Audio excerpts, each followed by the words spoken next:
अस्सलाम वालेकुम everyone, welcome back to simply Naila life. उम्मीद है आप सब ठीक ठाक होंगे। कभी आपने बचपन में कोई ऐसी गलती की है जिसे याद करके आज भी हंसी आ जाए?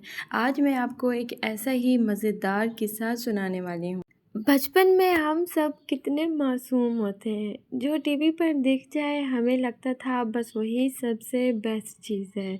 मुझे भी एक दिन टीवी पर एक साबुन का एडवर्टाइजमेंट नज़र आया।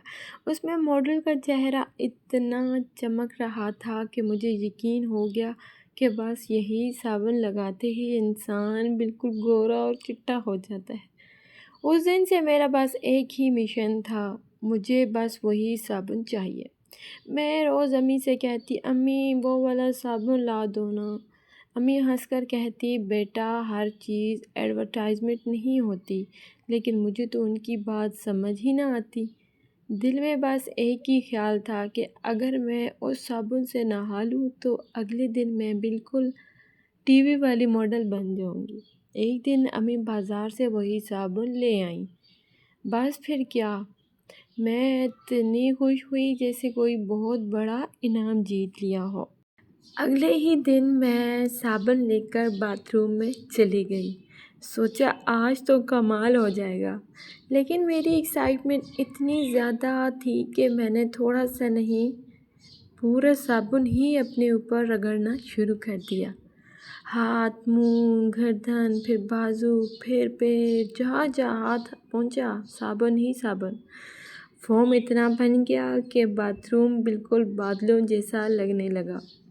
मैं खुद को शीशे में देखकर मुस्कुरा रही और सोच रही थी कि बस अभी नहाकर निकलूँगी और सब मुझे देखकर हैरान हो जाएंगे। जब नहाकर बाहर आई तो सबसे पहले शीशे के सामने खड़ी हो गई।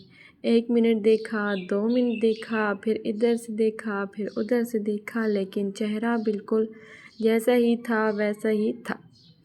मैं इतनी कंफ्यूज हो गई कि सीधा अम्मी के पास भाग गई और बोला, अम्मी टीवी वालों ने झूठ बोला है, मैं तो बिल्कुल भी नहीं बदली। मेरी बात सुनते ही अम्मी ज़ोर से हंसने लगी और फिर अम्मी ने मुझे प्यार से समझाया, बेटा हर एडवर्टाइजमेंट का काम सिर्फ चीज़ दिखाना होता है। असल ज़िंदगी में कोई साबुन किसी को एक दिन में गोरा बिल्कुल नहीं कर देता। उस दिन मुझे पहली बार समझ आई कि हर चीज़ जो टीवी या मोबाइल पर दिखाई जाती है ज़रूरी नहीं कि वो बिल्कुल वैसी ही हो। आज भी किसी साबुन का एडवर्टाइजमेंट देखती हूँ, मुझे अपनी वो वाली बचपन की हरकत याद आ जाती है और ख़ुद ही खुद हंसती हूँ। अगर आपने भी बचपन में कोई ऐसी फ़नी हरकत की हो तो कमेंट में ज़रूर बताइए। तब तक अपना ख्याल रखिए। अल्लाह।